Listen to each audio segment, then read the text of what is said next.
Si Cantik dan Wajah Bopeng. Pada suatu ketika, ada dua bersaudari. Yang tertua bernama Ruby, dan ia sangat cantik.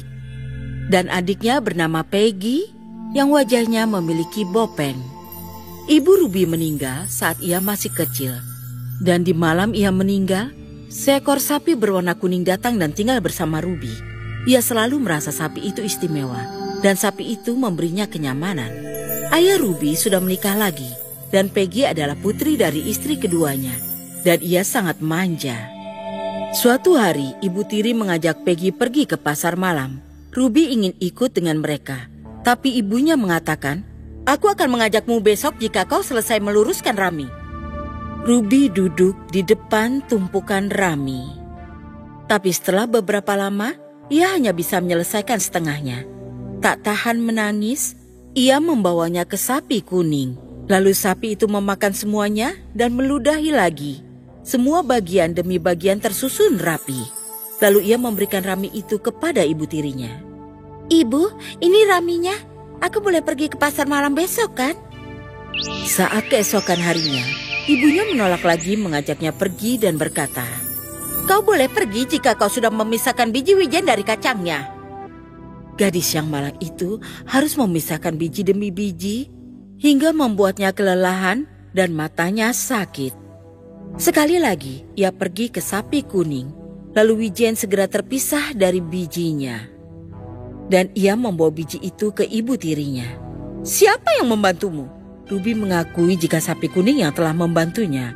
Karena marah, ibu tiri membunuh sapi itu. Ruby merasa sangat sedih, dan ia meletakkan tulangnya ke dalam panci. Pada suatu malam, saat ibu tiri telah pergi ke pasar malam bersama Peggy, Ruby merasa sangat marah, dan ia menghancurkan semua yang ada di rumah, termasuk panci yang berisi tulang sapi. Tapi dari panci, keluar seekor kuda berwarna putih, sebuah gaun baru, dan sepasang sepatu bordir. Ruby sangat terkejut. Tapi dengan cepat ia memakai gaunnya, sepatunya, dan lalu naik ke atas kuda. Saat ia sedang mengendarai kuda, salah satu sepatunya terlepas, dan ia harus menghentikan kudanya. Dan sewaktu sepatunya terlempar ke parit, seorang pria terpelajar melihatnya, lalu melihat ke arah Ruby, yang meminta pria tampan itu mengambil sepatunya. Pria itu tersenyum dan berkata, "Akan kulakukan jika kau berjanji untuk menikah denganku." Pria terpelajar itu sangat tampan, maka Ruby setuju. Ia mengambil sepatunya dan memakaikan di kakinya. Lalu ia mengajaknya ke rumahnya dan menikah dengannya. 3 hari kemudian, Ruby dan suaminya pergi mengunjungi orang tua Ruby. Ibu tiri dan adiknya memperlakukan mereka dengan baik. Dan mereka meminta Ruby untuk menginap dan Ruby setuju. Sebelum pergi, pria itu memberi Ruby tas bordir miliknya untuk menyimpan barang-barangnya. Keesokan paginya, adiknya mengajaknya pergi dan berkata, "Ruby, ayo kita melihat sumur. Aku akan tunjukkan padamu sesuatu yang sangat menarik." Karena tidak curiga, Ruby pergi ke sumur dan membungkuk. Tapi saat ia melakukannya, adiknya mendorongnya masuk ke dalam sumur. Ruby yang malang tak bisa keluar dari sumur. Ia tidak sadarkan diri, lalu tenggelam. Setelah 10 hari, pria terpelajar itu mulai khawatir. Ia mengirim pesan untuk menanyakan. Dan ibu tirinya membalas pesan dengan mengatakan bahwa istrinya sakit cacar dan tidak akan pulang ke rumah selama beberapa waktu. Pria itu mempercayainya dan terus menunggu. Setelah 2 bulan, ibu tiri memutuskan untuk menipu pria terpelajar dengan mengirim putrinya sebagai istri pria itu. Pria itu merasa takut saat melihat wajah Peggy dan berkata, "Oh Tuhan, betapa berubahnya kau. Sudah pasti kau bukan Ruby. Istriku bukanlah monster." "Lalu menurutmu aku ini siapa? Kau tahu benar jika aku sakit cacar sebelumnya dan sekarang kau menolakku. Aku lebih memilih mati." Ia mulai menangis. Pria terpelajar itu tak tahan melihatnya menangis dan ia meminta maaf. Tapi mereka tidak tahu kalau jiwa Ruby telah berubah menjadi seekor burung gagak. Dan ia biasa datang dan memanggil saat Peggy sedang menyisir rambutnya. "Sisir 1, sisir 2, sisir 3. Kau adalah seorang pembunuh. Kau akan mendapat balasan. Sisir 1, sisir 2, sisir 3. Pergilah dari sini, atau kau akan kehilangan hidupmu lagi. Pria terpelajar itu tidak sengaja mendengarnya dan sangat bingung. Tapi ia merasa suara burung itu tidak asing. Mungkinkah kau adalah istriku? Jika benar, berkicaulah 3 kali dan aku akan menempatkanmu di sangkar emas ini. Gagak itu mengeluarkan suara 3 kali dan ia meletakkannya dalam sangkar emas. Peggy sangat marah melihat hal ini dan diam-diam ia membunuh burung gagak itu dan membuangnya ke taman. Tak lama kemudian, ia berubah menjadi bambu dengan banyak lubang. Peggy mengetahui bambu tumbuh dari burung gagak yang mati, jadi ia memotongnya dan membuatnya menjadi sebuah tempat tidur. Tapi saat ia menidurinya, jarum yang sangat banyak muncul menusuk tubuhnya. Lalu ia membuang tempat tidur itu. Di sebelah rumah, hiduplah seorang wanita tua. Ia melihat tempat tidur, mengambil dan membawanya ke dalam rumah. Keesokan harinya, ia melihat bayangan hitam di sebelah tempat tidur. Siapa kau? Aku adalah istri tetanggamu dan namaku Ruby. Adikku membunuhku di dalam sumur. Aku tenggelam, tapi ruhku tidak hancur. Tolonglah, buatkan aku tubuh baru. Berikan aku panci nasi sebagai kepala, tongkat sebagai tangan, serbet sebagai isi perut, dan kait api sebagai kaki. Wanita tua memberikan apa yang diminta olehnya, dan dalam sekejap muncul seorang gadis cantik. Wanita tua, aku mempunyai sebuah tas yang harus kau berikan pada suamiku. Keesokan harinya, wanita tua itu berdiri di luar rumah pria terpelajar dan berteriak. Pria itu lalu keluar untuk bertanya, dan ia menunjukkan padanya tas bordir milik Ruby. Dari mana kau mendapatkan tas ini? Aku pernah memberikannya pada istriku. Wanita tua lalu menceritakan seluruh cerita padanya, dan lalu membawa Ruby kembali ke rumahnya. Saat Peggy melihatnya, ia mengatakan bahwa wanita itu adalah Ruh dan bukan Ruby. Peggy mengatakan sesuatu harus dilakukan untuk menguji identitasnya. Ia tidak terlalu pintar, jadi ia menyarankan mereka untuk melompat ke dalam kuali berisi minyak panas. Ia berharap Ruby yang akan melompat pertama akan terbakar. Namun Ruby tidak terluka oleh minyak yang mendidih. Tapi lalu adiknya yang jahat melompat ke dalamnya dan lalu mati. Ruby meletakkan tulang hangat Peggy ke dalam kotak dan mengirimnya ke ibu tirinya. Ibu tiri membuka kotaknya dan saat ia melihat tulang putrinya, ia mengeluarkan teriakan yang menusuk, lalu mati. Selesai. Putri Salju dan Mawar Merah. Mungkin kalian pernah dengar cerita Putri Salju. Tapi cerita ini terjadi beberapa tahun sebelum Putri Salju disihir tidur oleh ibu tiri. Pada dahulu kala, seorang wanita tua tinggal sendiri di sebuah pondok di dalam hutan. Ia memiliki 2 anak. Satu bernama Putri Salju dan satu lagi Mawar Merah. Kedua bersaudara itu saling menyayangi. Mereka sering bermain di hutan, mengumpulkan buah beri dan bermain dengan hewan yang mereka percaya dan sayangi.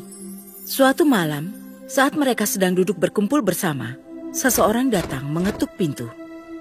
Mawar Merah, cepat buka pintu. Itu pasti pengelana yang mencari tempat berteduh. Mawar Merah bergegas membuka pintu. Lalu ia melihat seekor beruang yang menjulurkan kepalanya melalui pintu. Mawar Merah berteriak keras. Beruang itu mulai bicara. Jangan takut. Aku tidak akan menyakitimu. Aku kedinginan dan hanya ingin menghangatkan tubuhku. Beruang yang malang berbaringlah dekat api unggun. Putri Salju dan Mawar Merah, jangan khawatir. Beruang ini tidak akan menyakiti kalian. Ia adalah makhluk yang baik dan jujur. Maka mereka menuruti perintah ibunya. Mereka memberikan handuk dan membantu mengeringkan badannya hingga kering. Lalu, beruang itu duduk di dekat api. Saat pagi hari, beruang kembali ke hutan. Mulai saat itu, beruang selalu datang setiap malam pada jam yang sama dan berbaring dekat api unggun. Mereka sangat terbiasa dengannya hingga mereka tidak mengunci pintu dan membiarkan beruang masuk kapanpun ia datang. Saat musim semi datang dan semua yang ada di hutan berwarna hijau, beruang berkata pada Putri Salju, Sekarang aku harus pergi dan tidak akan kembali selama musim panas. Kau akan pergi kemana, beruang? Aku harus pergi ke hutan dan melindungi harta karunku dari kurcaci penyihir. Saat musim dingin, saat bumi mengalami musim dingin yang kejam, mereka terpaksa bertahan di bawah tanah.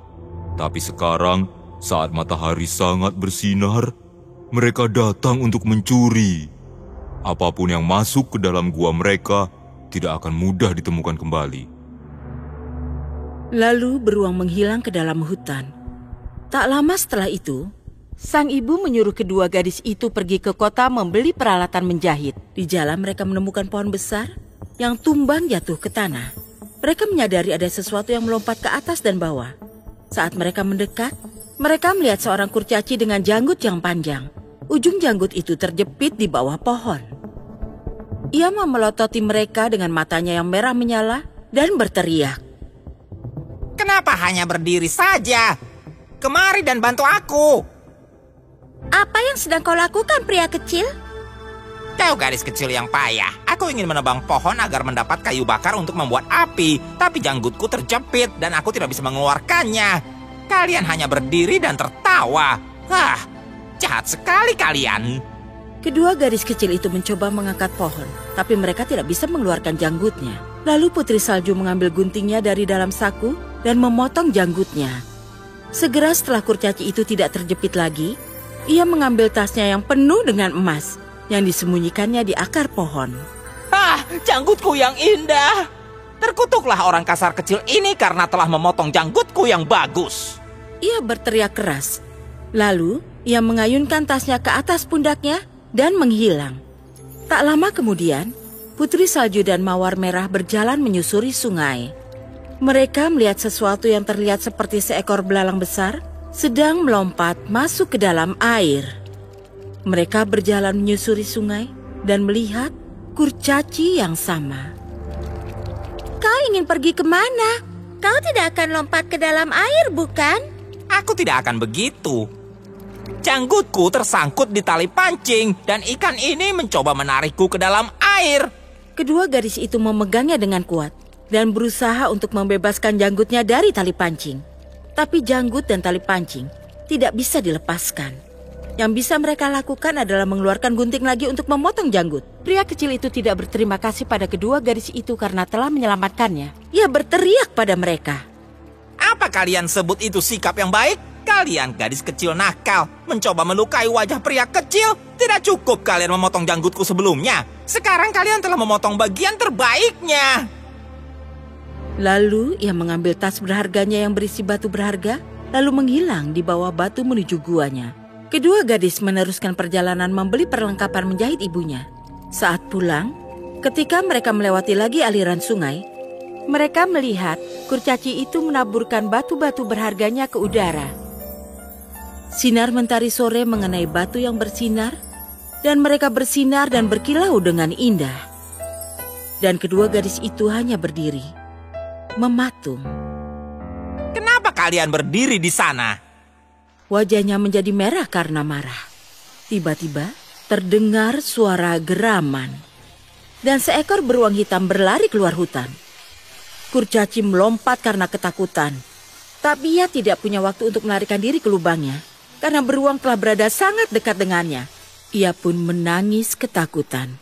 Tuan beruang, ampuni aku. Aku akan memberi padamu semua harta karunku. Selamatkan nyawaku. Kau tidak perlu memakanku. Di sana ada dua gadis. Mereka lebih enak dibanding aku. Tapi beruang itu tidak memperhatikan kata-katanya. Ia menyerang kurcaci dengan cakarnya hingga ia tidak bergerak lagi. Putri Salju, Mawar Merah, jangan takut. Ini aku. Lalu mereka mengenali suaranya dan berbalik menghampiri beruang teman mereka. Lalu, tiba-tiba bulu beruang jatuh. Dan di sana berdirilah seorang pria tampan di samping mereka dengan berpakaian emas dan memakai perhiasan. Aku adalah seorang pangeran dan telah dikutuk oleh kurcaci kecil yang jahat itu yang mencuri hartaku. Takdirku adalah berkeliaran di hutan ini sebagai beruang liar sampai kematiannya membebaskanku. Sang Putri Salju sudah cukup dewasa. Ia menikah dengan pangeran dan Mawar Merah menikahi saudara pangeran dan mereka hidup bahagia selamanya. selesai. Gadis Angsa. Suatu ketika, ada seorang ratu tua yang memiliki seorang putri cantik. Dan saat sang putri tumbuh dewasa, ia dijodohkan dengan pangeran dari negeri jauh. Ibu, apa aku harus lakukan ini? Iya putriku, aku telah berjanji pada pangeran bahwa kau akan menikahinya. Tapi aku ingin di sini bersama ibu. Aku sudah tua dan sebentar lagi aku akan tiada. Aku ingin kau punya suami yang melindungimu. Aku tak mau meninggalkanmu, Ibu. Tapi aku akan mematuhi Ibu. Ibu tidak mau kau pergi sendirian. Jadi pelayanku Asa akan menemanimu. Apa kudamu siap? Iya, Ibu. Kami siap berangkat. Ingatlah, Asa setia pada ibu. Ibu yakin ia akan memberitahu ibu apa yang terjadi padamu. Iya, aku tahu, Ibu. Jangan khawatir. Sang ratu dan putrinya pergi keluar istana tempat sang pelayan dan kuda-kuda menunggu. Ayo berangkat, Asa. Hamba siap, Tuan Putri. Selamat jalan. Tapi yang sang ratu tidak tahu, sebenarnya ada kemarahan, iri, dan serakah dalam hati Asya. Ia ingin menjadi putri raja dan tak suka sang putri sama sekali. Sang putri dan pelayannya menunggangi kuda dan meninggalkan istana. Setelah berjam-jam di jalan, sang putri haus dan berkata pada pelayannya, "Tolong bawakan aku air dari sungai, Asa. Ambil sendiri kalau kau haus. Berlututlah di tepi sungai dan minum di sana." Sang putri yang rendah hati turun dari kudanya. Ia berlutut di atas air sungai, lalu minum dan menunggang kudanya lagi. Lalu si pelayan berkata, "Mulai sekarang aku yang memberi perintah dan kau harus patuh padaku. Lepaskan pakaianmu dan berikan itu padaku, dan kau akan memakai pakaianku.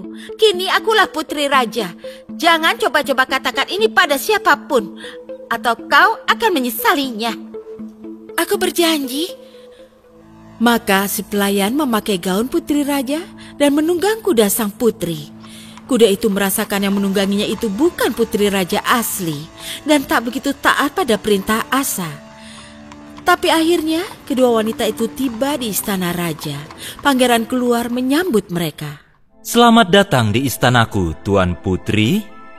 Siapa gadis ini? Dia itu adalah pelayanku. Ia telah ikut aku dari negeriku.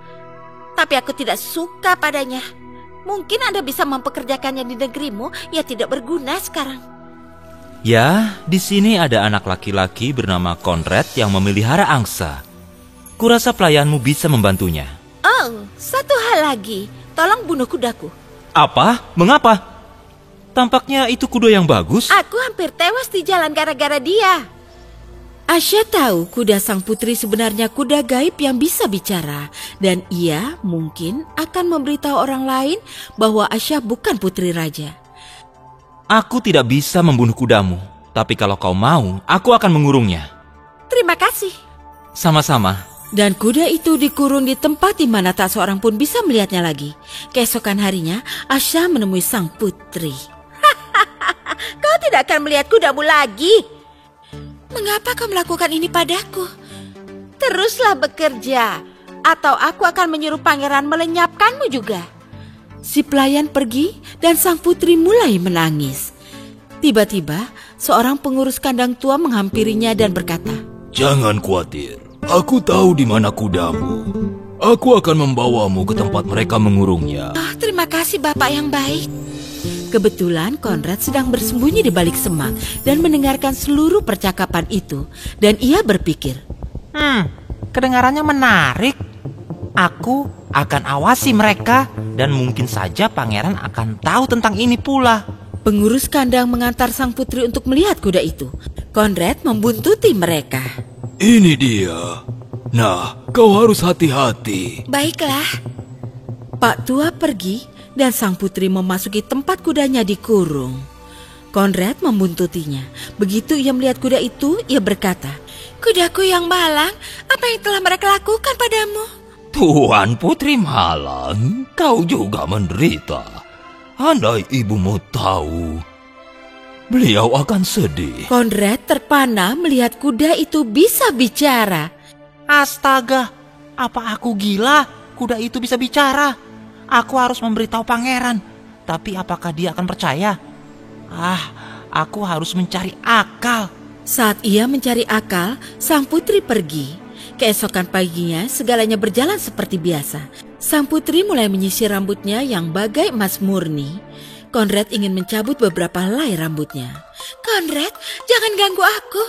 Jangan sentuh rambutku. Tapi rambutmu indah.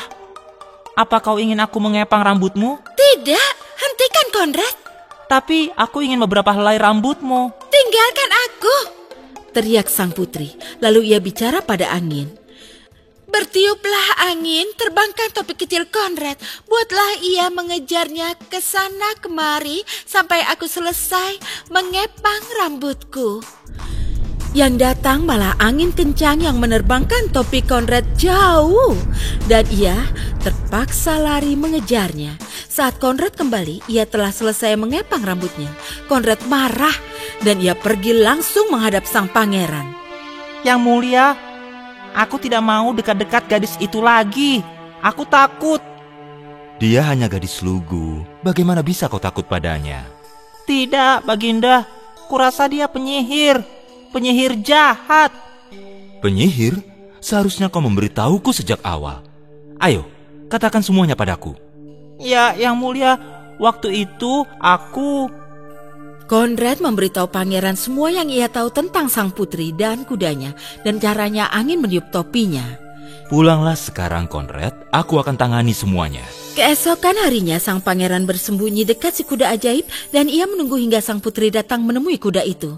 Selamat pagi kudaku. Selamat pagi Tuan Putri. Andai ibumu tahu apa yang kau alami, beliau akan bersedih. Sang pangeran mendengar percakapan itu, tapi ia juga tahu bagaimana Konrad mengganggu sang putri dan topinya ditiup oleh angin. Lalu tanpa terlihat ia pergi. Keesokan harinya ia minta untuk bicara pada gadis berpakaian pelayan itu yang adalah putri raja yang asli. Yang mulia, apa Anda ingin bicara padaku? Iya, tolong beritahu aku. Apa ada yang mengganggumu? Maksudku, aku telah mengawasimu dan aku tahu ada yang tidak beres. Kau bisa percaya padaku. Sang putri menangis sedih. Lalu ia mencurahkan seluruh isi hatinya. Ia mengatakan semuanya. Sang pangeran mendengarkan baik-baik dan berkata, Wahai putri, aku tahu ada yang tidak beres dengan wanita itu. Pelayanmu, Asya, harus dihukum. Ia akan dipenjara seumur hidup dan aku akan menikahimu. Terima kasih pangeran. Tapi bagaimana dengan kudaku? Jangan khawatirkan dia. Dia akan dibebaskan. Keesokan harinya pernikahan dirayakan di istana.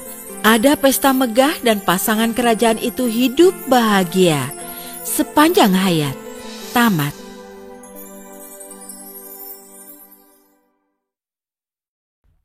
Putri tanpa senyum. Suatu ketika ada putri raja yang tak pernah tertawa. Ia bahkan tak pernah tersenyum. Ayahnya sayang padanya. Karena itulah ia merasa sangat sedih melihat putrinya tidak bahagia. Jadi suatu hari sang raja punya rencana. Ia membuat sayembara, siapapun yang membuat sang putri tersenyum boleh menikahinya. Para badut, akrobat dan banyak penghibur datang ke istana. Mereka mencoba segala macam trik, tapi sang putri tidak tersenyum. Di dekat istana, tinggallah seorang pria sederhana, jujur namun amat kikuk bernama Jack. Ia tinggal dengan ibunya yang miskin. Suatu hari, ibu Jack memintanya pergi mencari kerja. Si pria muda mendapat pekerjaan sebagai pembantu toko roti di samping istana. Setelah hari pertama kerja, si pemilik memberi Jack selusin telur sebagai bayaran. Jack begitu senang hingga ia berlari pulang memegang telur itu. Tapi saat ia lewat depan istana, ia terpeleset, jatuh dan semua telurnya pecah. Sang putri melihat ini dari jendelanya, tapi ia tidak tersenyum. Di rumah, ibu Jack menegurnya. Anak bodoh, kalau kau taruh telur itu dalam topimu, kau tidak akan memecahkannya. Akan kulakukan lain kali, Ibu. Besoknya, setelah kerja keras, Jack diberi anak babi sebagai bayaran. Ingat nasihat ibunya, ia menaruh anak babi itu dalam topinya. Lalu ia berlari pulang. Tapi di depan istana, si anak babi menggeliat keluar dari topi dan lari. Saat Jack mengejarnya, ia jatuh tepat di lumpur dan berlepotan sekujur tubuhnya. Sang putri melihat ini pula dari kamarnya. Tapi ia tetap tidak tersenyum. Saat Jack pulang ke rumahnya, sang ibu menegurnya dan berkata, "Ya ampun Jack, bagaimana ini? Mengapa kau tidak mengikat anak babi itu?" Akan kulakukan lain kali, Bu.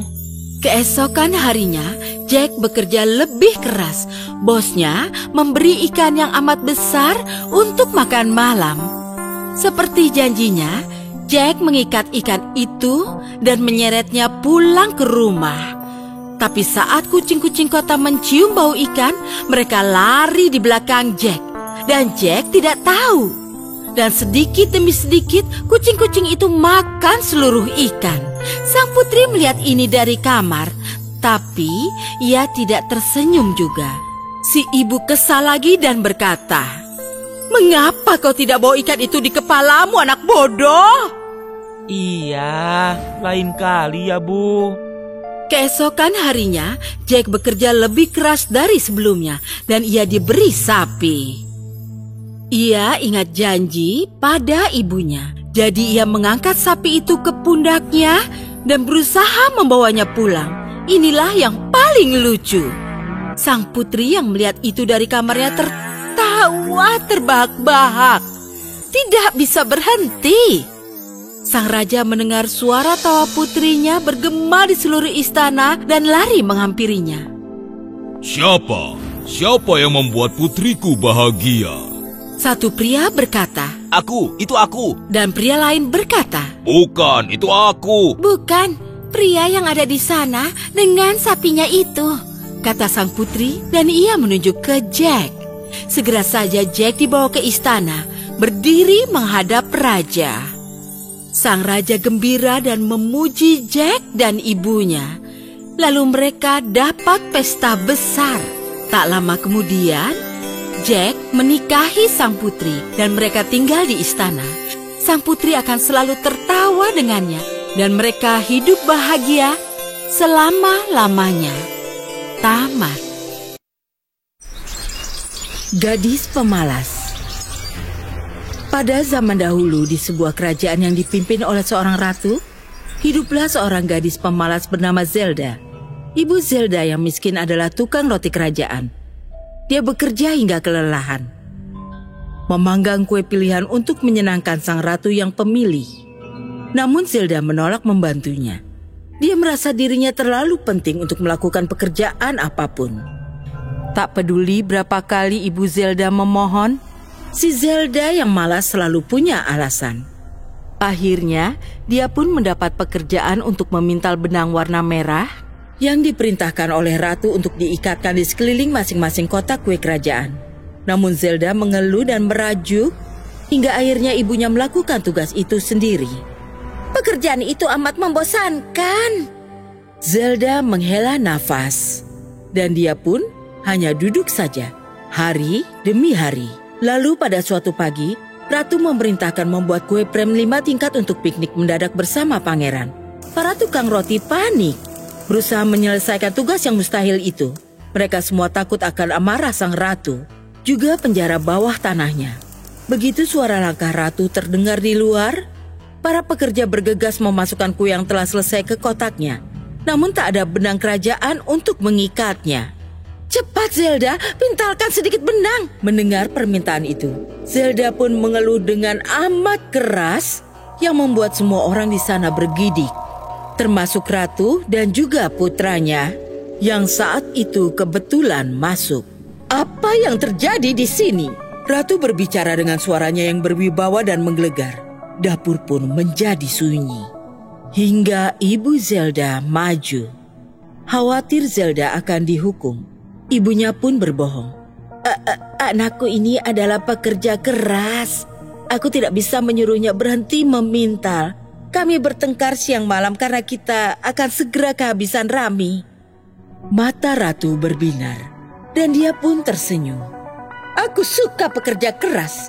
Serahkan putrimu padaku dan dia bisa memintal sekehendak hatinya.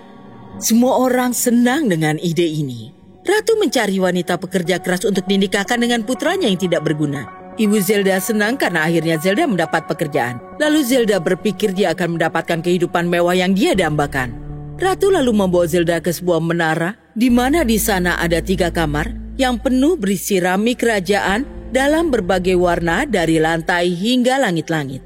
Pintal semua ini menjadi benang yang indah. Setelah selesai, kau boleh menikahi putraku. Melihat di sekitarnya, Zelda pun tertawa. Ratu tidak mungkin menyuruhku bekerja. Aku akan jadi seorang putri. Selama 3 hari, dia hanya duduk, memimpikan kehidupannya mendatang sebagai seorang putri. Pada hari ketiga, Ratu kembali. Dia terkejut melihat Rami yang sama sekali tidak disentuh. Tak ada yang pernah melanggar perintahnya sebelumnya. Apa artinya ini? Dia mendesis, wajahnya memerah karena marah. Aku amat rindu rumah. Aku tidak bisa berhenti menangis sehingga belum mulai memintal. Cukup. Besok kau harus mulai melakukan pekerjaanmu. Pintu ditutup dengan keras dan terdengar suara kunci diputar. Sekarang Zelda mulai panik. Zelda berlari ke jendela untuk melihat apakah ada jalan kabur. Zelda melihat 3 peri terbang ke arahnya. Seorang peri punya kaki besar yang datar. Yang satunya punya lidah yang menjulur dari mulutnya. Dan satunya lagi punya jempol yang besar.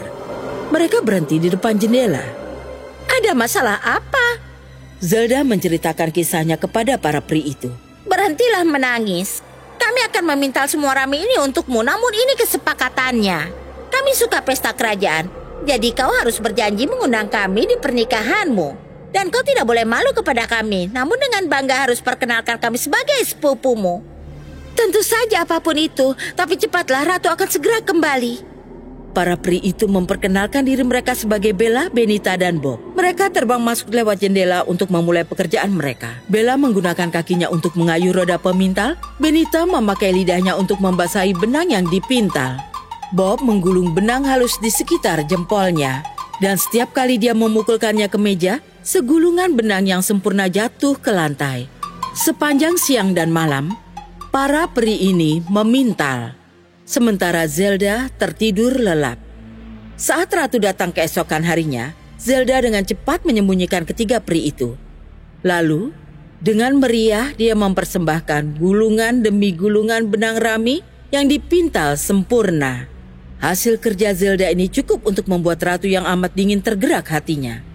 Begitu ruangan pertama kosong dari rami, para peri beralih ke ruangan kedua, kemudian ketiga. Pada hari berikutnya, seluruh 3 ruangan sudah penuh terisi benang pintal. Setelah itu, para peri hebat ini pun selesai dan berpamitan. Saat Zelda akhirnya menunjukkan pada Ratu dan Pangeran ketiga ruangan yang kini dipenuhi banyak benang, mereka pun terkesima. Sungguh pekerjaan yang luar biasa. Sungguh gadis yang cantik. Ratu memenuhi janjinya. Dengan tongkat terangkat, sang ratu pun bertitah. Kuanugerahkan engkau kehormatan untuk menikahi putraku. Aku juga akan memberikanmu gelar sebagai pemintal kerajaan, supaya kau bisa meneruskan pekerjaanmu. Zelda tercekat mendengarnya. Kemudian dia teringat pada para peri dan dia tersenyum. Aku punya 3 orang sepupu, bolehkah mereka datang ke pesta pernikahanku? Kukabulkan. Akhirnya hari pernikahan pun tiba. Setelah kedua mempelai membaca ikrar dan pesta mulai berlangsung, masuklah ketiga peri. Masing-masing memakai pakaian yang bagus. Zelda berharap tidak ada yang akan memperhatikan mereka, namun semua orang menoleh untuk melihat. Akan tetapi, sang pangeran melihat mereka jelek.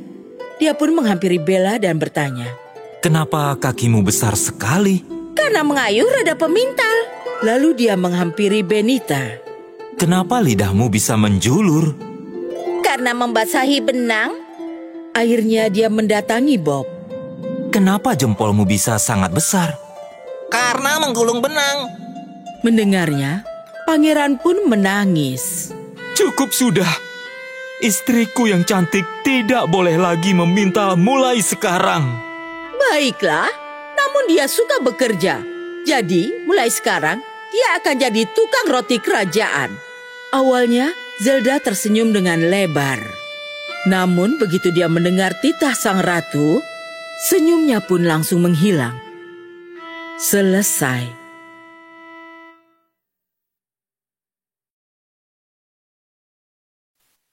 Peri Kembar. Saat Rosalina, Ratu Peri melahirkan peri kembar. Seisi istana bergembira dalam perayaan. Para peri menari dengan gembira. Dan sedangkan Rihanna, sang penyihir, mendengar kabar tentang kelahiran si kembar. Perayaan ini tidak akan berlangsung lama. Aku pasti akan segera membalaskan dendamku kepada Ratu Peri. Dan suatu hari nanti, aku akan menguasai seluruh kerajaan peri. Di suatu malam, penyihir Rihanna membuat rencana untuk menculik peri kembar dengan menggunakan sihirnya. Dia ingin membawa mereka pergi tanpa mengeluarkan mereka dari tempat buayanya. Sihirnya berhasil mengelilingi buayan, tetapi tidak bisa menyentuh si kembar sama sekali. Ratu Peri telah menciptakan perisai pelindung yang kuat di sekitar si kembar dengan kekuatan magisnya.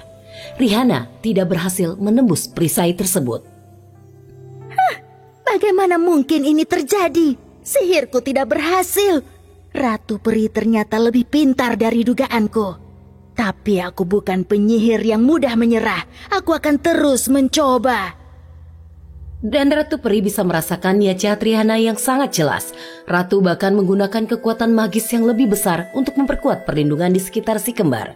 Bertahun-tahun berlalu, Silk dan Little Rose telah tumbuh menjadi peri muda dan cantik.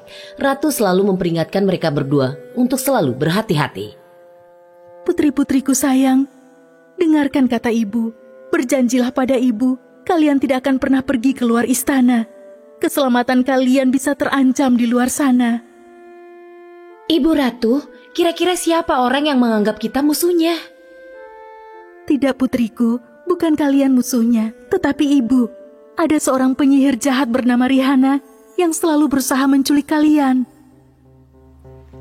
Pada suatu hari, Little Rose mengutarakan niatnya kepada Silk Rose betapa dia sangat ingin keluar istana. Silk Rose, kita berdua sangat bosan dan terjebak dalam 4 dinding istana ini. Bagaimana kalau kita pergi keluar dan melihat seperti apa dunia ini? Little Rose, kamu harus mengerti. Berbahaya sekali kalau kita sampai keluar dari istana. Kita harus tetap berada di dalam istana ini. Ketika si kembar sedang berbincang di luar, muncullah penyihir Kazam di hadapan mereka. Dia lebih menakutkan dari penyihir Rihanna.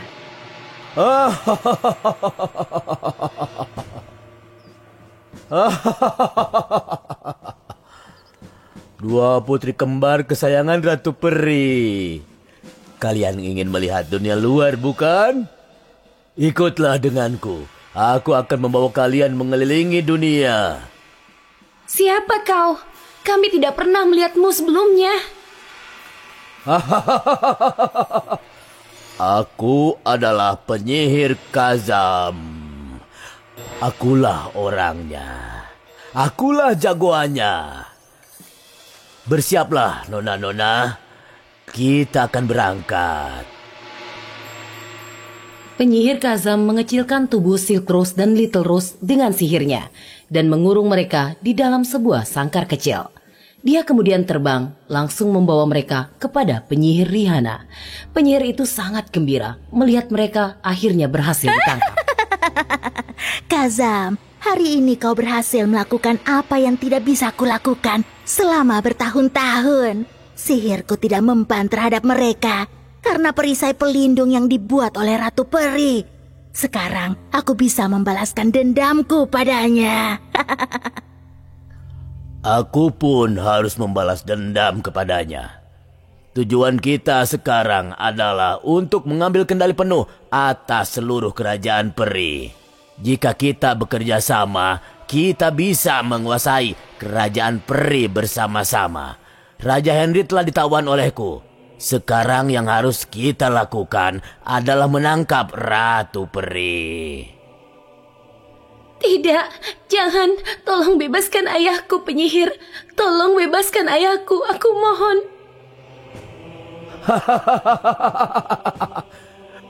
Melepaskannya? Supaya Raja Henry datang kepadaku, memohon kepadaku agar melepaskan putri-putrinya. Rencanaku adalah menangkap Ratu Peri dan semua peri-perinya. Orang yang mematuhiku akan menjadi budakku, dan aku akan menjadi raja dari seluruh kerajaan peri. Akulah penyihir Kazam. Akulah orangnya, akulah jagoannya. Penyihir Kazam, berjanjilah padaku kau akan membantuku. Aku pun memiliki kekuatan yang unik, dan jika digabung dengan kekuatanmu, masa depan akan menjadi milik kita. Aku juga akan menikahkan putriku dengan putramu. Rosalina sang Ratu Peri menerima kabar bahwa putrinya ditawan oleh penyihir Kazam. Dan dia diliputi rasa khawatir. Pertama, aku harus menyelamatkan Raja Henry. Dia memiliki kekuatan magis yang sangat kuat. Kazam bukanlah tandingannya. Selama mutiara ajaib masih bersamaku, tidak ada satupun kekuatan sihir jahat yang dapat menyakitiku. Ketika itu, penyihir Kazam muncul di hadapan Ratu Peri. Dia membawa Silk Rose dan Little Rose di kandang mereka masing-masing. Penyihir itu lalu melepaskan sihirnya pada Ratu Peri, tetapi Ratu tidak terluka berkat mutiara ajaibnya. Aku akan menangkap Ratu Peri sekarang. Karena aku adalah penyihir Kazam. Akulah orangnya, akulah jagoannya. Dan sekarang giliran Ratu Peri melepaskan kekuatannya pada si penyihir. Dia jatuh ke tanah dan Ratu dengan cepat mengambil tongkat sihir darinya. Tongkat sihirku, kembalikan padaku. Kalau tidak, aku akan menghancurkan segalanya. Aku akan membakar istanamu sampai rata dengan tanah. Ratu Peri, kembalikan tongkat sihir itu kepadanya. Kalau tidak, kau akan menerima akibat yang lebih parah. Pikirkan akibat dari perbuatanmu sendiri. Penyihir Kazam, sekarang kau ada di bawah kendaliku. Bebaskan Raja Henry dan kedua putriku sekarang. Jika tidak, aku akan membakar kalian berdua sampai menjadi abu. Dan penyihir itu segera melepaskan Silk Rose dan Little Rose. Raja Henry juga bebas dan muncul di hadapan mereka. Raja Henry menggunakan kekuatan magisnya untuk mengubah kedua penyihir itu menjadi seekor tikus dan menahan mereka di dalam sangkar. Sekarang kita harus membebaskan semua tahanan yang ditawan oleh mereka. Silk Rose dan Little Rose, kemarilah. Ambil 2 kalung yang dirangkai dari mutiara ajaib ini. Ini akan membuat kalian tidak terluka. Kalian dapat menggunakannya untuk menyelamatkan orang-orang lain juga. Kedua penyihir jahat ini telah menahan banyak sekali orang. Pergi dan bebaskan para tahanan itu. Raja Henry menoleh ke arah kedua tikus itu dan melemparkan pertanyaan kepada mereka berdua. Tikus penyihir, katakan padaku di mana kalian menawan tahanan lainnya. Ingat, kami memegang tongkat sihir milikmu. Sekarang katakan di mana. Aku telah menawan banyak tahanan di Gua Gunung Hitam di Viratnagar. Ada 2 orang pangeran juga di sana. Putri-putriku, pergilah ke Viratnagar dan temukan gua di Gunung Hitam. Bebaskan mereka semua. Iya, Ayah. Kami berdua berangkat sekarang juga. Sayangku, berhati-hatilah. Jika kalian berada dalam kesulitan, kalian hanya perlu mengingat kami. Silk Rose dan Little Rose terbang dan tiba di gua di Gunung Hitam. Mereka membebaskan semua tahanan di sana. Ada 2 orang pangeran di antara tahanan itu. Mereka bernama Robert dan Pangeran Prancis. Terima kasih kalian berdua telah membantu kami dengan menyelamatkan dan membebaskan kami. kami selamanya berhutang budi pada kalian. Hari ini kebaikan benar-benar menang atas kejahatan. Peri-peri yang terhormat, kami sangat ingin kalian berkunjung ke istana kami. Bagaimana? Tuanku Pangeran, kami meminta maaf. Kami harus segera kembali ke kerajaan peri sekarang.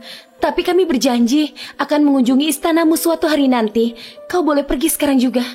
Lalu kedua peri itu terbang ke langit dan kembali ke kerajaan peri. Kedua pangeran itu terus mengagumi mereka sampai mereka hilang dari pandangan. Tri Penyesalan.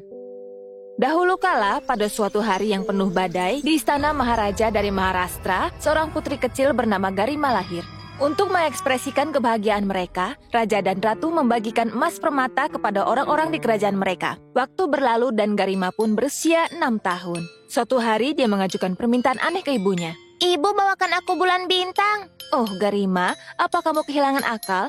Bagaimana mungkin bisa memetik bintang dari langit? Raja keluar dari kamarnya saat itu.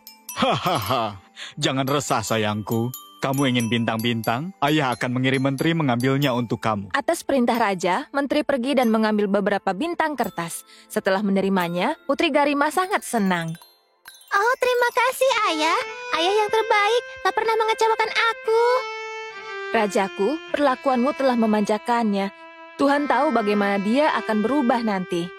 Hahaha, bukan itu masalahnya, ratuku. Semakin dia tumbuh, dia akan menjadi semakin dewasa. Akhirnya, tibalah ketika sang putri berusia 16 tahun. Namun, tidak ada perubahan nyata dalam sikap atau kebiasaannya. Dia terus menyerang para pelayan dan menghina mereka semua, memperlakukannya tidak manusiawi. Suatu hari, seorang pelayan datang ke kamar Garima dengan semangkuk kir. Hidup sang putri, Ratu mengirimkan kir ini untukmu. Dia minta kamu mengonsumsinya saat masih hangat. Baik, taruh dan tinggalkan, aku makan nanti. Maafkan saya, tapi Ratu memintamu memakannya sekarang. Garima tersinggung dan melemparkan kir langsung ke wajah pelayan itu. Siapa kamu memerintahku begitu? Keluar dari sini! Mendengar keributan yang keras, Raja dan Ratu memasuki kamar Garima dan memahami skenarionya. Perilaku apa ini Garima? Apakah ini caramu memperlakukan pembantu? Tepat sekali ibu, dia pembantu. Tidak bisa bicara dengan aku dengan suara tinggi. Dengarkan aku putriku, tenang. Pelayan ini sekarang akan ditunjukkan jalan ke pintu. Bravo Rajaku, ini bagus untuk mengajarnya benar dan salah. Kalau ayah di mana-mana selalu mentolerir sikap tercela putrinya, maka masa depan kaum perempuan tidak memiliki harapan lagi. Oh, ayolah ibu, berhentilah berkhotbah. Bantu aku singkirkan pelayan ini dari pandanganku. Setelah pertengkaran ini, Garima keluar dari istana dengan keretanya untuk menghilangkan stres. Ada gemuruh di langit dan dalam beberapa menit, guntur dan kilat menimbulkan badai besar. Kerajaan terjebak dalam banjir dan sungai mulai banjir. Seluruh kerajaan digempur oleh badai ini. Kerajaan kita sedang dalam kondisi buruk karena badai yang terjadi. Aku sangat berharap Garima aman sekarang. Menurutku dia pasti terjebak di luar sana. Aku menjadi sangat khawatir. Menteri, cepat pergi dan cari putriku secepatnya. Iya Rajaku. Pasukan, siap-siap. Kita harus pergi mencari putri. Saat badai mereda, menteri berangkat bersama tentara untuk mengejar Putri Garima. Meski sudah cari selama 2 hari, sang putri tidak bisa ditemukan. Tidak berhasil dalam misi mereka pun kembali ke istana. Kamu kembali, Menteri. Di mana putriku Garima? Apa dia masih kesal dengan kita? Maafkan aku, Ratuku. Kami tidak berhasil melacak sang putri. Apa maksudmu? Kamu tak bisa menyelesaikan tugas sederhana? Kamu tak pantas menjadi menteriku. Saya akan terima hukuman apapun. Tetapi faktanya adalah sang putri tidak dapat ditemukan dimanapun.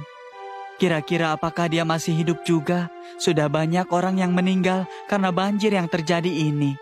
Wajah mereka tidak bisa dikenali karena tubuh mereka yang telah membengkak.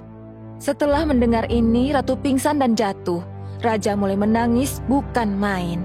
Putri Garima tersapu banjir dan sungai pun membawanya ke desa tempat tinggal mantan pembantunya. Orang yang sama yang dia hina dengan sangat buruk. Mengapa orang banyak berkumpul di dekat tepi sungai? Coba aku ke sana melihatnya. Ketika melihat Putri Garima, pelayan itu seketika langsung mengenalinya. Putri, ini aku pelayanmu. Buka matamu, Putri. Apakah kamu mengenalinya? Iya, ini Putri Garima kita. Sepertinya dia tersapu banjir dan tak sengaja mendarat di sini. Tapi kenapa dia tidak bicara? Sepertinya dia pingsan. Setelah air dikeluarkan dari tubuhnya, dia pasti sadar. Bawa dia ke rumahmu. Itu pasti. Tolong bantu aku membawanya ke rumahku. Penduduk desa membantu memindahkan sang putri ke rumah sang pembantu. Pembantu pergi memanggil tabib setempat. Tabib, tolong cepat ikut aku. Tuan Putri terbaring tak sadarkan diri di rumahku. Tolong sembuhkan dia apapun yang terjadi. Baik, anakku. Aku ikut kamu. Biar aku ambil obat-obatanku dulu. Si tabib menemani pembantu ke rumahnya dan mengeluarkan air dari tubuh sang putri. Dia juga membuat sang putri meminum ekstrak tumbuhan. Jangan khawatir. Dia pasti sadar kembali tak lama lagi. Sementara menunggu, bisa aku minta secangkir teh? Aku akan pergi setelah itu. Iya, tentu tabib. Pelayan itu memberikan secangkir teh kepada sang tabib. Boleh aku berkata sesuatu? Silakan tabib. Kamu memiliki peluang emas di sini. Kamu bisa meminta uang sebanyak yang kamu inginkan kepada orang tuanya si raja dan ratu. Karena kamu telah menyelamatkan putri kesayangan mereka. Bagaimana kamu bisa berkata begitu? Penggigit tangan yang memberimu makan, aku tidak akan tega berbuat itu. Nah, kalau sudah selesai silakan pergi. Sang putri sadar dan mendengar percakapan itu. Dia termakan oleh penyesalan. Oh Tuhan, apa yang telah aku lakukan? Aku telah melakukan dosa dengan merendahkan gadis yang begitu jujur dan tulus. Pembantu itu berbalik dan mendapati sang putri sedang berdiri. Hidup Tuan Putri, saya sangat senang melihat Anda telah pulih sekarang. Mohon maafkan aku berperilaku sangat kasar kepadamu, aku merendahkanmu. Kamu telah menyelamatkan aku takkan bisa membalas kebaikanmu. Saya cuma melakukan tugas, Raja dan Ratu selalu baik kepadaku. Tak usah Tuan Putri khawatir, Anda harus makan, minum obat dan istirahat dulu. Tuan Putri sangat butuh istirahat. Pembantu itu memasak dan menawarkan berbagai makanan ke Garima. Makanan yang enak, sama seperti masakan koki kerajaan kami. Setelah makan dan minum obat, Putri Garima melanjutkan beristirahat. Ya Tuhan, aku sangat lapar. Sepertinya aku harus puas dengan makanan sisa. Keesokan harinya, tetangga pembantu itu mengunjungi rumahnya. Aku melihatmu di toko perhiasan kemarin. Kamu beli perhiasan kan? Bagaimana aku mampu membeli perhiasan? Setelah dipecat dari istana kerajaan, aku bahkan tak mampu makan 2 kali sehari. Mungkin mataku yang keliru. Tidak juga, aku memang pergi ke toko perhiasan, tetapi tidak untuk membeli perhiasan. Aku ke sana menjual anting-antingku.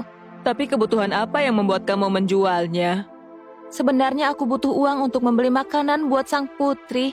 Dia tidak terbiasa dengan makanan membosankan seperti kita. Aku putuskan untuk menawarinya berbagai hidangan. Oh, jadi begitu. Putri Garima juga tak sengaja ikut mendengar percakapan ini. Sementara itu, Raja dan Ratu tiba di rumah sang pembantu didampingi si tabib. Kamu telah mengundang kematianmu sendiri dengan menculik putri kami. Di mana kamu? Tunjukkan wajahmu. Si pembantu dan Tuan Putri akhirnya keluar setelah mendengar suara raja. Ayah di sini. Kami sangat gembira melihat kamu hidup. Terima kasih Tuhan, pelayan itu tidak menyakitimu dengan cara apapun. Ratuku, mana mungkin saya tega menyakiti putri kita sendiri. Diam kamu. Kalau tabib tidak memberi kami berita ini dengan imbalan, kami tidak akan tahu keberadaan anak tunggal kami ini. Tenang ayah, tabib ini serakah. Ayah tak perlu memujinya. Biarpun dia mengiminginya, pelayan yang jujur ini tidak goyah. Tidak cuma itu, dia jual perhiasannya sendiri untuk menyediakan makananku. Benarkah itu anakku? Iya, itu benar. Satu-satunya yang bersalah adalah si tabib ini. Hari ini aku benar-benar menyesal telah dilahirkan sebagai seorang putri. Harusnya aku lahir di gubuk. Disinilah nilai-nilai moral sebenarnya ada di antara orang miskin, bukan di istana. Maafkan aku, anakku. Kamilah yang sebenarnya salah. Prajurit, tangkap tabib ini dan jebloskan dia ke penjara bawah tanah. Aku minta belas kasihmu, Rajaku. Aku dibutakan oleh keserakahan. Mohon ampuni aku. Maka sang tabib pun ditangkap. Ayah, ibu, pembantu tidak akan lagi tinggal di gubuk ini. Dia akan tinggal di istana bersama kita. Terserah maumu, putriku. Kami akan mengungkapkan pertobatan kami juga. Mereka berempat hidup bahagia di istana untuk waktu yang lama. Pada zaman dahulu kala, ada seorang raja yang memerintah kerajaan Yunan. Namanya adalah Raja Justin. Dia memiliki seorang putri yang teramat cantik bernama Stephanie. Ketika Stephanie mencapai usia menikah, Raja memutuskan untuk memulai pembicaraan dengannya. Stephanie, Kamu adalah anak ayah satu-satunya dan ayah sangat mencintaimu. Sekarang ayah percaya sudah waktunya untuk menemukan pengantin lelaki yang layak untuk kamu. Kamu telah dewasa. Mau menceritakan pandanganmu tentang masalah ini? Kamu bisa terus terang kepada ayah. Ayah, aku tidak ingin cuma menikah dengan keluarga kerajaan atau keluarga yang kaya. Aku ingin menikah dengan lelaki yang bisa membuat aku kagum. Seseorang yang bisa membuat aku bahagia. Aku cuma akan menikah dengan lelaki yang paling pantas untukku. Maksudmu kontes di mana lelaki bisa membuktikan nilai mereka? Ayah akan buat pengumuman di kerajaan yang menginformasikan tentang ini. Lelaki yang paling bisa membuat kamu terkesan dan membuktikan nilainya kepada kamu akan menjadi calon pengantin lelakimu. Iya, Ayah. Itulah yang aku inginkan. Kontes di mana aku bisa memilih pengantin lelaki yang pantas mendapatkan perhatianku. Aku ingin melihat seberapa jauh usaha seseorang untuk membuktikan nilainya. Seperti yang diperintahkan oleh raja, pengumuman pun dibuat di kerajaan. Lelaki manapun yang akan membawa hadiah untuk sang putri atau melakukan suatu prestasi yang paling membuatnya terkesan akan dinyatakan sebagai pemenang untuk menikahi sang putri. Nun jauh di sebuah desa di kerajaan, hiduplah dua bersaudara. Tom adalah kakak laki-laki dan Hans yang lebih muda. Tom bertanya ke sekeliling dan mendapati bahwa putri sangat menyukai apel hijau. Untungnya, desa mereka adalah satu-satunya di kerajaan yang terkenal dengan apel hijaunya. Tom memutuskan untuk mempersembahkan apel hijau dari kebunnya sebagai hadiah untuk sang putri. Kemudian, dia memberitahu Hans tentang rencananya itu. Hans, aku mengetahui bahwa ternyata Putri Stefani menyukai apel hijau. Aku ingin menikahinya. Oleh karena itu, aku memutuskan untuk membawa satu gerobak yang penuh dengan apel hijau ke istana kerajaan. Aku cukup yakin dia pasti akan terkesan dengan hadiahku dan memilih aku. Tom, sepertinya itu bukan ide yang bagus. Mengapa dia memilih untuk menikahi seseorang hanya karena dia memberinya apel favorit? Apel mungkin pilihan, tapi jelas bukan ajakan untuk bisa menikah dengan seseorang. Apa tidak ada ide yang lebih baik? Mungkin yang lebih mengesankan? Bisa apa kau soal membuat seorang gadis terpincut? Apa ada gadis yang pernah mau bicara denganmu? Aku yakin kalau nanti Putri Stefani pasti akan kepincut oleh hadiahku dan memilih aku sebagai pengantin lelakinya.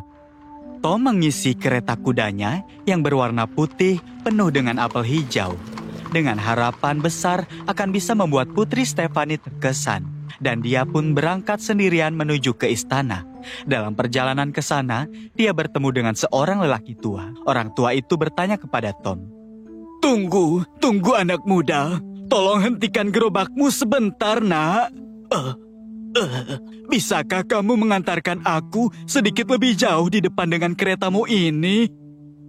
Tidak, aku tidak bisa membiarkanmu duduk di gerobakku. Kenapa, anak muda? Apa yang telah kamu isikan di gerobak putihmu ini? Gerobakku penuh dengan sampah. Kamu mau duduk di atas sampah ini? Aku sudah bilang tidak, kan? Kamu mulai menggangguku sekarang. Jangan buang waktuku. Minggirlah, aku sedang terburu-buru. Oke. Semoga semuanya terjadi persis seperti yang kamu katakan. Setibanya Tom di istana raja, dan ketika Tom melihat isi di dalam gerobaknya, dia menemukan sampah bukan apel. Raja sangat marah pada Tom dan mengirimnya ke penjara. Adik laki-laki Tom, Hans, adalah lelaki yang beretika dan tulus.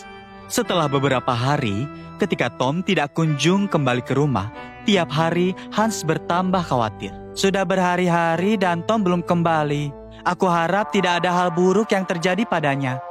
Sepertinya aku harus pergi ke istana dan mencari tahu apa yang terjadi pada Tom. Hans berangkat ke istana menaiki kudanya dengan tergesa-gesa. Dalam perjalanan, dia bertemu dengan lelaki tua yang sama. Hans berhenti untuk melihat, kemudian bertanya kepadanya. Bapak, apakah kamu pernah lihat adikku? Aku sudah mencarinya. Bisakah kamu menggambarkan seperti apa kakakmu itu? Mungkin nanti aku bisa memberi kamu beberapa informasi. Beberapa hari yang lalu, dia pergi dengan gerobaknya menggunakan rute yang sama persis. Rambutnya panjang dan sikapnya sombong. Oh, iya, sekarang aku ingat. Si anak lelaki pemarah itu bahkan tidak tahu bagaimana berbicara dengan sopan.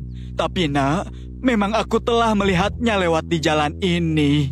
Tapi aku tidak pernah melihatnya kembali. Aku selalu duduk di sini, jadi aku bisa bilang dengan seyakin-yakinnya kepadamu. Itu berarti dia masih di istana. Aku harus segera bergegas ke sana. Hans bergegas kencang dengan kudanya menuju istana. Di sana, dia mendapati bahwa saudaranya Tom telah dipenjara atas perintah raja. Hans menghadap raja dan mengeluhkan tentang perlakuan buruk saudaranya. Rajaku, saudaraku Tom telah datang ke istana ini untuk meminang Putri Stefani lewat barang bawaannya. Dan dia datang ke istanamu ini dengan kereta penuh apel hijau. Kalau dia gagal membuatnya terkesan, kamu seharusnya mengusir dan menyuruhnya pulang. Tetapi sebaliknya, kamu masukkan dia ke penjara. Apa maksudmu, anak muda? Kakakmu Tom tidak bisa membuat putriku terkesan dengan apel hijaunya. Gerobaknya hanyalah berisi pajangan, segala macam sampah-sampah kotor. Setelah melihat itu, sudah sewajarnya kalau aku marah besar.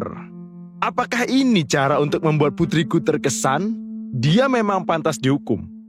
Dan itulah sebabnya dia pantas pula dikirim ke penjara. Tolong beritahu aku ya rajaku, apakah mungkin bagi siapapun di kerajaan ini jauh-jauh cuma demi memberikan sampah kepada Tuan Putri? Pasti ada beberapa kesalahpahaman di sini. Aku minta maaf atas nama saudaraku. Kalau karena alasan tertentu, saudaraku telah menyakiti perasaanmu atau sang putri, aku minta maaf. Tolong bebaskan adikku itu. Aku tidak cuma akan membebaskan saudaramu. Aku akan mengizinkan kamu menikahi Putri Stefani juga. Tapi pertama-tama, kamu harus mendapatkan bulu burung Griffin untukku. Aku menerima itu, rajaku. Aku akan melakukan apa saja demi menyelamatkan saudaraku. Griffin adalah burung yang mirip Garuda, tetapi tubuhnya berbentuk singa. Di Yunan, itu dianggap sebagai makhluk yang ditakuti. Hans berangkat untuk mencari burung Griffin itu. Setelah lama mencari, dia mengetahui bahwa makhluk itu tinggal di sebuah gua yang muncul tepat setelah menyeberangi sungai. Di seberang sungai, dia bertemu dengan seorang lelaki. Dia memberitahu, jalan yang kamu telah ambil mengarah ke makhluk yang sangat berbahaya bernama Griffin. Lebih baik jangan pergi ke sana, kamu bisa tewas. Hans mendengarkannya, tapi melanjutkan perjalanan. Sekarang dia telah mencapai di kediaman si Griffin. Dia bersembunyi di sudut gua dan mengamati Griffin dan aktivitasnya dalam waktu yang lama. Pada malam hari, dia melihat bahwa Griffin akan melebarkan sayapnya yang perkasa itu. Dan beberapa bulu dari sayapnya itu akan jatuh ke tanah. Griffin kemudian akan memakan bulunya sendiri yang jatuh itu. Suatu hari ketika bulu-bulunya itu jatuh, Hans segera melempar batu ke Griffin sebelum dia bisa memakannya. Dia sembunyi di balik batu. Saat Griffin bergerak untuk mencari pelaku, Hans dengan cepat mengambil bulu yang jatuh dan berlari keluar gua. Dan singkat kata, Hans berhasil mencapai istana raja. Silakan ambil ini, rajaku. Aku telah mengambilkanmu bulu dari makhluk yang ditakuti itu, Griffin. Sekarang tolong bebaskan saudaraku. Kamu telah mencapai apa yang tidak bisa dicapai oleh siapapun. Yang pasti kamu tidak hanya berani, tapi juga pintar. Aku akan melepaskan saudaramu dan kamu. Dan kamu aku izinkan untuk menikahi Putri Stefani.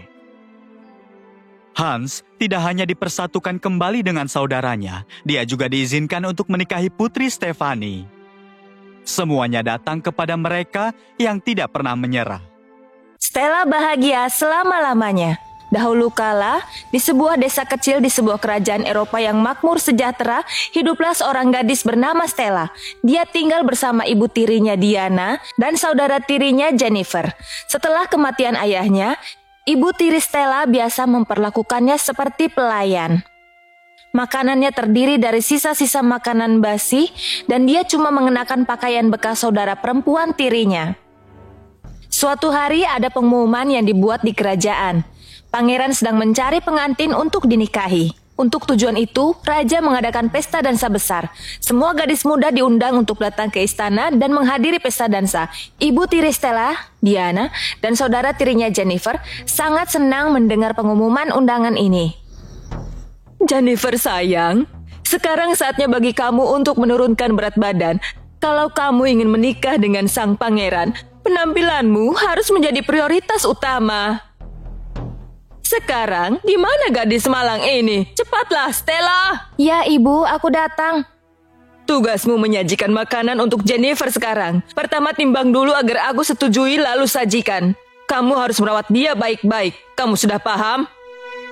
Ya, Ibu, aku paham. Aku harus memastikan penampilan Jennifer terbaik untuk pesta sang pangeran. Stella, ambilkan sepatu kami. Kami harus keluar untuk membeli sesuatu. Stella cepat pergi dan mengambil sepatu mereka. Keduanya pun segera berangkat berbelanja. Stella berharap dia bisa pergi ke pesta dansa itu.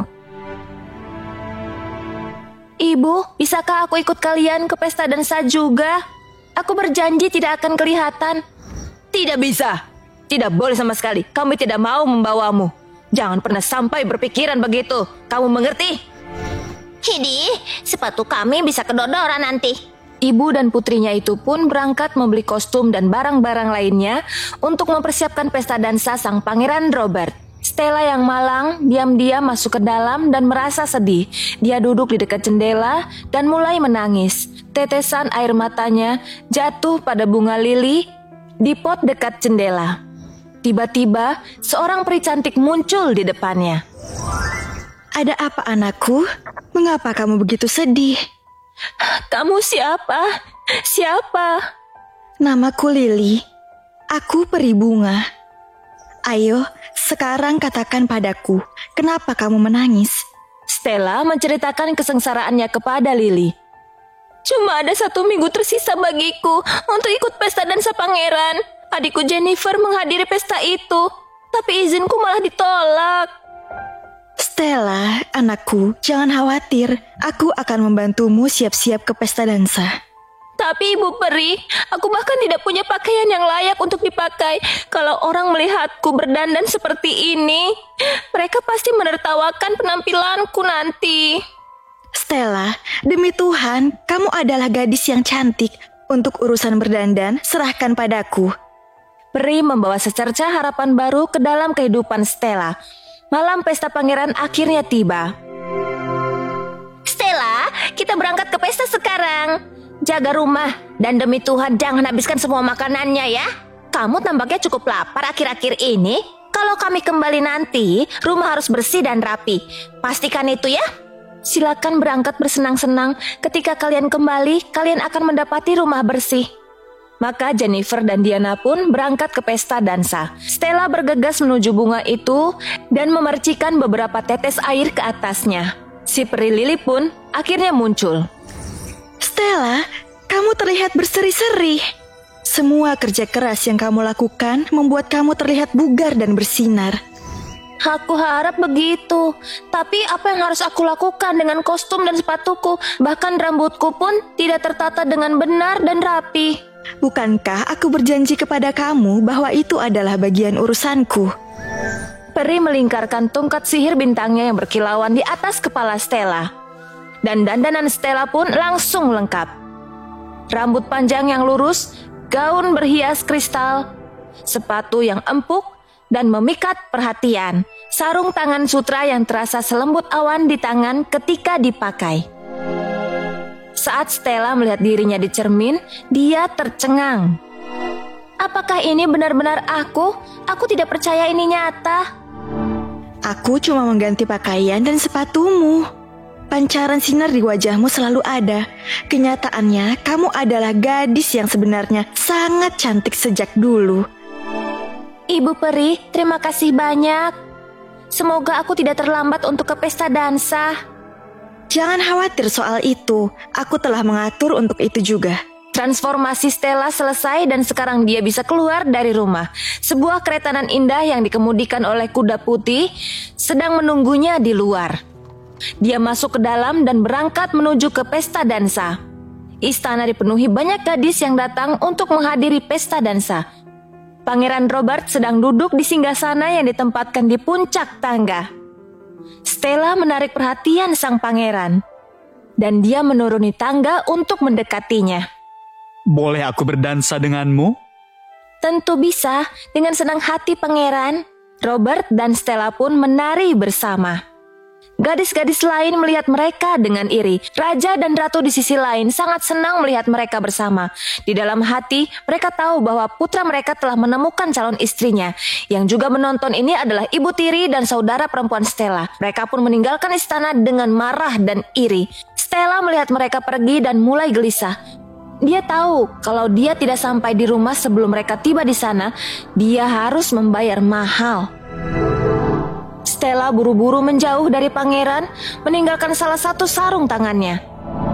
Dia melompat ke kereta dan bergegas pergi.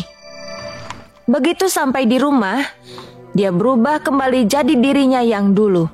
Dia cepat-cepat membersihkan seluruh perabotan rumah yang dia tinggalkan. Setelah beberapa waktu, terdengarlah suara ketukan di pintu depan rumah. Apakah kamu sudah tuli? Aku sudah mengetuk 2 kali. Maafkan aku, Ibu. Aku sedang membersihkan rumah. Mungkin itu sebabnya aku tidak mendengar ketukan itu. Kamu menyebut ini bersih-bersih? Separuh rumah masih kotor. Sampai menyelesaikan ini dan membuat rumah terlihat bersih berkilau, kamu tidak akan dapat makan malam. Dan jangan macam-macam. Stella diam-diam senang karena mereka kesal, namun dia sedih karena dia tidak bisa menghabiskan cukup waktu dengan sang pangeran.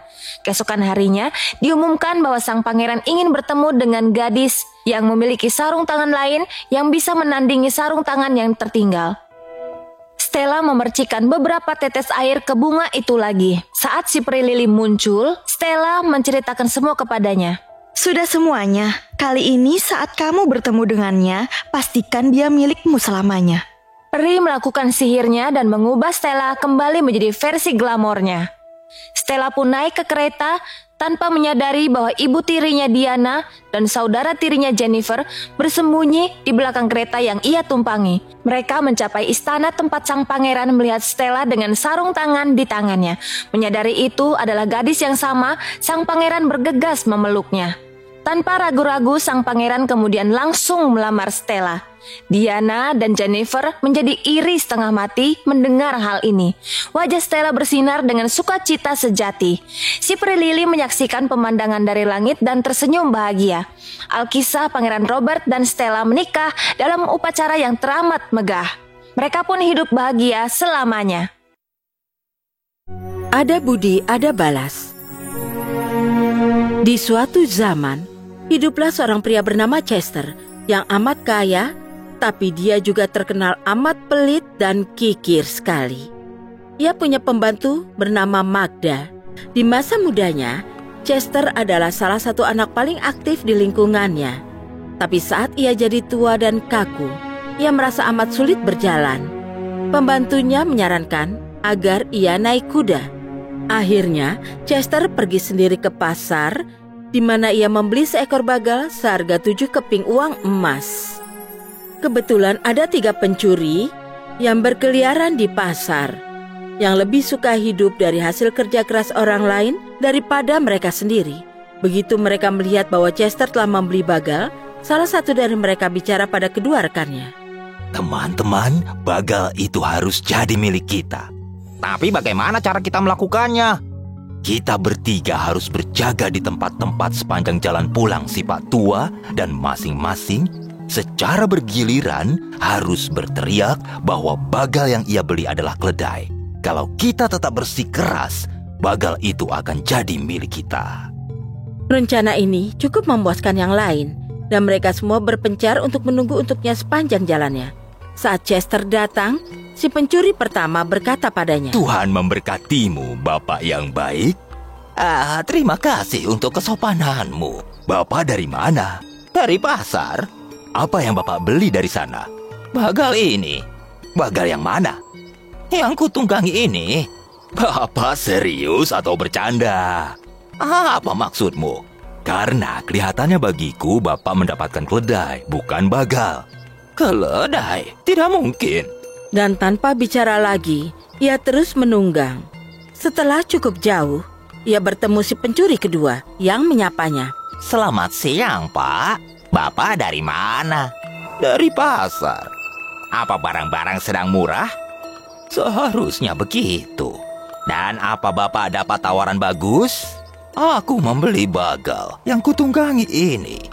Tapi astaga, ini seekor keledai. Keledai? Kalau ada orang lain yang berkata begitu padaku, aku harus meninggalkan hewan hina ini. Dan ia melanjutkan perjalanannya dan segera bertemu si pencuri ketiga yang berkata padanya, Tuhan memberkatimu, Pak. Apa Bapak baru dari pasar? Iya, benar. Dan apa ada tawaran murah yang dari sana? Aku membeli bagal yang kutunggangi ini. Bagal? Bapak pasti tidak serius. Apa Bapak berusaha membodohiku? Ya, aku serius. Untuk apa aku bercanda tentang bagalku? Sobatku yang malang, tidak bisakah kau membedakan antara bagal dan keledai? Kau adalah orang ketiga dalam 2 jam terakhir yang telah memberitahuku hal yang sama, tapi aku tidak percaya. Dan sambil turun dari bagalnya, ia bicara. Ambil saja hewan itu, aku malu sudah ditipu di pasar. Si pencuri cerdik mengambil hewan itu dan menungganginya untuk bergabung dengan teman-temannya. Sementara Chester meneruskan perjalanan dengan jalan kaki. Begitu si pria tua sampai di rumah, ia memberitahu pembantunya bahwa ia telah membeli keledai sambil mengira itu adalah bagal. Dan seluruh ceritanya sampai akhir. Astaga Tuan, apa Tuan tak sadar mereka menipu Tuan? Mereka membodohimu. Mereka pasti sekomplotan pencuri. Baiklah. Aku akan memberi mereka pelajaran. Lalu, Chester membeli 2 kambing kembar identik. Membayar mereka dengan amat murah. Dan sambil membimbing mereka pulang, dia memberitahu Magda untuk menyiapkan masakan lezat. Karena ia akan mengundang beberapa teman untuk makan malam. Ia menyuruh Magda untuk memanggang daging ham dan merebus 2 ayam. Dan memanggang kue terbaik yang bisa ia buat. Lalu, ia membawa salah seekor kambingnya dan mengikatnya di tiang halaman rumah. Dan memberinya rumput untuk dimakan. Lalu ia mengambil kambing lain dan membimbingnya ke pasar. Begitu ia telah tiba, ketiga pencuri itu melihatnya dan memutuskan menyambutnya. Selamat datang, Pak Chester. Apa yang membawa Bapak kemari? Aku ingin membeli beberapa bahan makanan karena beberapa teman datang untuk makan malam. Dan aku akan senang bila kalian bertiga sudi datang pula. Para pencuri itu dengan senang menerima undangan ini. Dan setelah Chester telah selesai belanja, ia mengikatnya di punggung kambing dan berkata padanya di depan ketiga penipu, Pulanglah sekarang dan beritahu Magda untuk memanggang ham, merebus ayam, dan membuat kue terbaik yang bisa dia buat. Pergilah cepat, kami akan menyusul. Begitu ia melepaskan kambingnya, kambing itu lari secepat yang ia bisa. Dan Chester berjalan dengan ketiga orang itu untuk sementara di pasar. Dan lalu mereka semua berjalan ke rumahnya. Saat ia dan para tamunya memasuki halaman rumah, mereka melihat kambing itu terikat di tiang. Dengan tenangnya mengunyah rumput. Mereka terpukau pada ini. Karena tentunya mereka mengira itu adalah kambing yang sama yang Chester bawa pulang, penuh dengan bahan makanan. Begitu mereka tiba di rumah, Chester berkata pada pembantunya, Nah, Magda, apa kau sudah melakukan yang kubilang pada kambing untukmu? Si wanita cerdik memahami tuannya dan menjawab, Tentu sudah, hamnya sudah dipanggang dan ayamnya sudah direbus. Bagus sekali.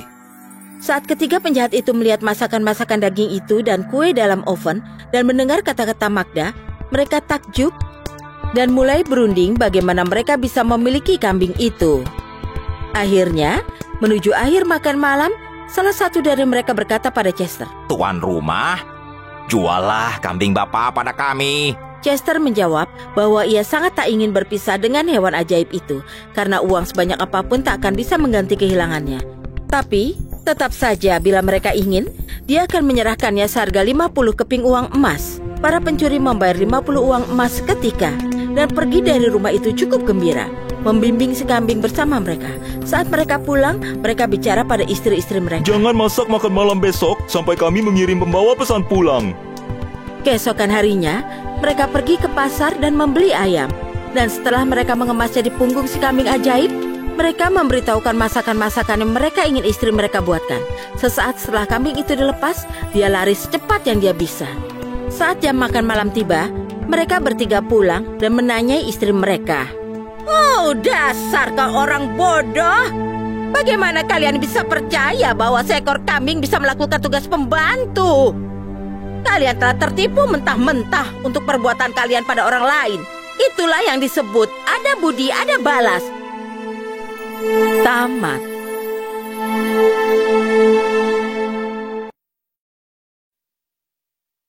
Putri yang bercahaya. Pada zaman dahulu, hiduplah seorang raja yang sakit karena sihir jahat. Menurut mantra itu, hanya satu hal yang bisa menyelamatkannya, yaitu tanah dari liang kelinci yang telah berusia setidaknya 10 tahun. Bisa kita tebak bahwa mantra ini amat susah untuk dipatahkan. Aku akan ke ujung dunia untuk menemukannya. Pangeran menuju ke hutan untuk mencari liang kelinci. Dia telah lama berkuda namun tidak melihat seekor kelinci pun. Hingga tiba-tiba ada seekor kelinci yang melintas di depannya. Kelinci itu memasuki sebuah gua diikuti oleh sang pangeran. Dan ternyata gua itu milik seorang raksasa jahat. Siapa yang datang ke sini?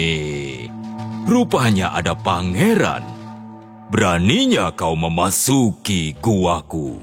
Aku perlu tanah dari liang kelinci. Tolong izinkan aku mendapatkannya. Nyawa ayahku bergantung pada itu. Setelah itu aku akan pergi. Apa kau pikir aku bisa ditipu? Kau tidak boleh kemana-mana. Raksasa pun memasukkan pangeran ke dalam kerangkeng. Lepaskan aku! Tolong lepaskan aku! Selama 2 hari, pangeran terjebak dalam kerangkeng. Dia coba untuk keluar, namun tidak bisa. Dia amat khawatir akan ayahnya. Pada malam kedua, kerangkeng itu tiba-tiba terbuka. Pangeran melihat cahaya yang aneh, dan dia melihat seorang gadis. Itu adalah gadis paling bercahaya dari seluruh dunia. Akulah kelinci yang tempo hari kau ikuti. Raksasa telah menyihirku sehingga aku menjadi kelinci setiap siang dan kembali menjadi putri saat malam hari. Cepat, raksasa sedang keluar. Larilah sebelum dia kembali dan ambillah tanah ini dari liang kelinci berusia 10 tahun untuk ayahmu. Pergilah sekarang. Bisa kau ulangi lebih pelan lagi? Raksasa sedang pergi. Kau ingin aku lari? Benar. Sebelum dia kembali? Iya. Lalu kau ingin aku membawa tanahmu? Sebaiknya kau lakukan sekarang ya. Apa kau 10 tahun? Iya. Sebagai kelinci usiamu 10 tahun? Iya. Baik, terima kasih. Berikan tanahmu. Ini dia. Tuangkan, sedikit lagi.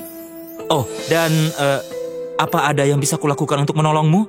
Apa kau ingin tetap jadi kelinci atau... Tidak, aku baik-baik saja. Ya, tentu saja aku perlu pertolongan. Baik, apa yang bisa kulakukan? Larilah dari sini sekarang, dan setelah ayahmu sembuh, pergilah berkelana di dunia. Kau akan temukan cara untuk menolongku. Sekarang pergilah. Itu petunjuk yang tidak jelas. Tapi aku adalah pengelana ulung. Baik, sampai jumpa lagi di suatu tempat nanti. Selamat tinggal. Pangeran pun melakukan hal itu. Ia kembali ke istana dan menyelamatkan ayahnya. Setelah itu, seperti kata sang putri, ia memutuskan untuk berkelana di dunia. Ayah, sekarang ayah sudah sehat kembali. Aku akan menceritakan sesuatu. Ayah tahu tanah yang ayah makan sebagai obat. Aku mendapatkannya dari seekor kelinci. Namun ini bukan kelinci biasa. Kelinci ini sebenarnya adalah putri yang dikutuk menjadi kelinci setiap siang hari. Kita langsung ke intinya saja. Aku harus meninggalkan ayah dan pergi berkelana keliling dunia hingga menemukannya kembali. Itulah yang dia katakan padaku. Namun akan kupikirkan lagi. Aku mencintaimu, ayah. Senang ayah telah sehat kembali. Masih ada tanah di peti es. Anakku, ayah mengerti. Kurang lebih begitu. Terima kasih atas tanahnya. Putri Kelinci telah menyelamatkan hidup ayah. Kau harus pergi kemanapun yang diperlukan untuk menolongnya. Ayah paham. Baiklah, jadi terima kasih. Lalu aku juga akan lakukan ini dengan menyamar sebagai rakyat biasa dan melihat keahlian apa yang bisa kupelajari dalam perjalananku. Aku tidak tahu pengelanaan ini akan berlangsung berapa lama. Mungkin aku juga akan mengambil beberapa pendidikan kejuruan. Baiklah, ayah doakan yang terbaik. Semoga berhasil. Maka pangeran pun meninggalkan istana menyamar sebagai remaja biasa. Dia berkelana jauh dan suatu ketika dia bertemu dengan seorang nelayan di sebuah penginapan. Hei, anak muda, aku belum pernah melihatmu di sini. Apakah orang baru? Iya, aku ingin menjadi ahli. Maksudku mempelajari keahlian. Aku ingin belajar keahlianmu. Kalau begitu, ikutlah denganku. Aku perlu bantuan pemuda yang kuat sepertimu. Kau ingin jadi nelayan? Iya. Maka pangeran pun pergi bersama nelayan dan mempelajari keahlian menangkap ikan. Setelah beberapa hari, setelah pekerjaan selesai, nelayan pun berkata, "Jala ini diberikan padaku oleh seorang penyihir. Tidak ada yang bisa lolos dari jala ini. Ambillah sebagai bayaranmu." Terima kasih banyak. Kemudian, pangeran pun melanjutkan perjalanan. Saat dia lapar, dia menangkap ikan. Saat perlu uang, ia menjual ikan. Lalu ia mencapai sebuah kerajaan yang baru. Istananya bersinar dengan ribuan cahaya terang di waktu malam.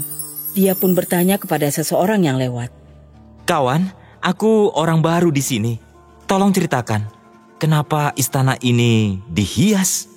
Istana ini dihias setiap malam. Sang raja adalah seorang ayah yang sangat bangga dengan kecantikan putri kami. Dan raja menantang pada setiap wanita yang bisa bersinar melebihi putrinya. Kenapa kecantikannya sangat ditekankan? Itu hanya kebanggaan seorang ayah. Oh, baiklah.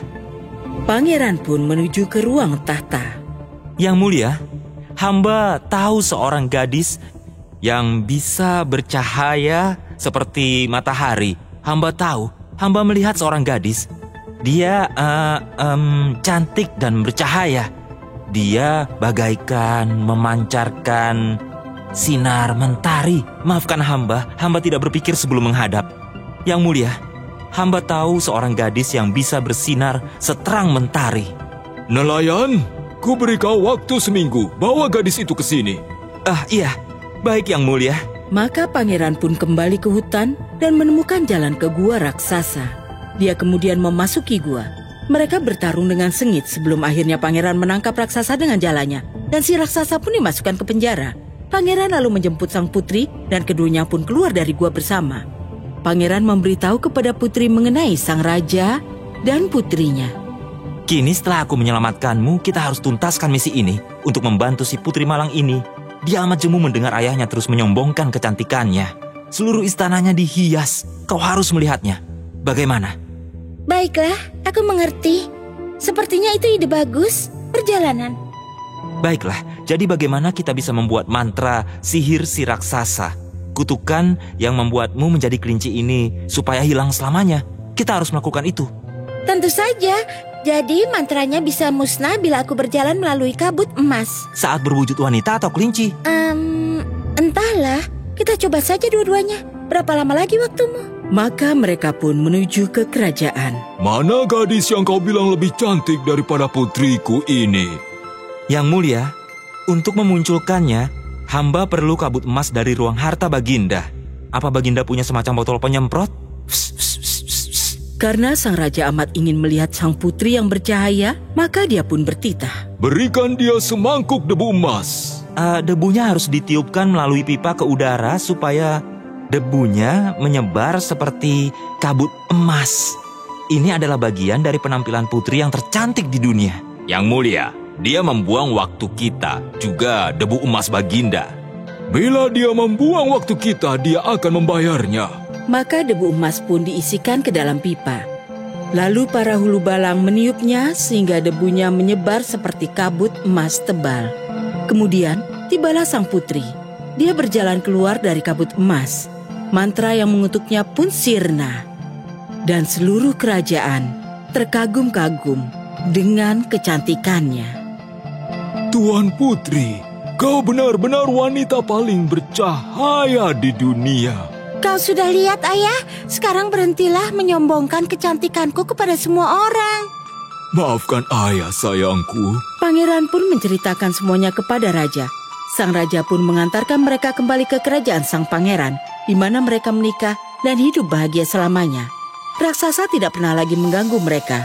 Namun mereka juga selalu berhati-hati supaya tidak bepergian ke dekat guanya lagi. Selesai.